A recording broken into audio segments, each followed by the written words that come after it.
yewe amazi yo twarishimye tukimara kuyabona twishimye tubanza kuyavoma ku kantu k'akavovo kari gahari.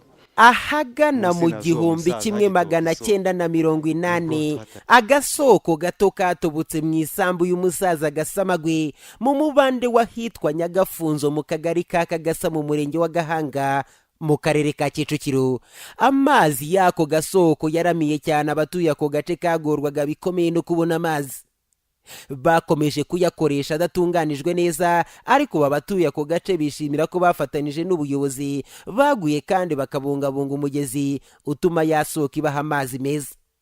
Kuba baratanze umusanzu mu kwagura uyu mugezi ni igikorwa bishimira kandi bahamya ko kizaramba kuko bumva ari icyabo. Mu rutoki buke haza abagira neza barayadukorera, bashyiraho ziriya tiyo hariya, natwe dushyiraho akacu ko kugira ngo amavomero abe menshi atubuke habe hagari, tujye tuhavoma nta umubyigano wari uhari ushire.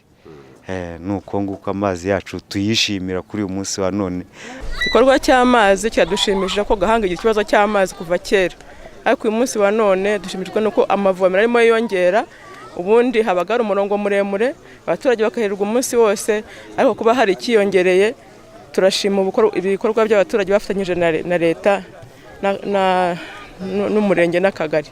Kuba abaturage batanga umusanzu mu kwiyubakira ibikorwa remezo bitanga ubutumwa bukomeye kabifatanije nta kibananira. Jean Claude Maniraguha ni umunyamabanga nshingwabikorwa w'agateganyo w'umurenge wa Gahanga mu karere ka Kicukiro. Ubundi mu muco wa Kinyarwanda byari bisanzwe ko abantu bakorera hamwe bashyira hamwe, n'uyu munsi rero tukibona nk'igikorwa cy'ingenzi ngo abishyize hamwe nta kibananira. Duhamya ko kizakomeza gutuma barushaho gutera imbere.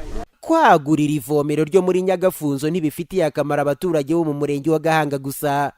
Bamwe mu baturage bo mu bice bya Kagarama na Kanombe muri Kicukiro nabo bakoresha amazi avuye kuri iri vomero. Peter Muyombano, Flash TV.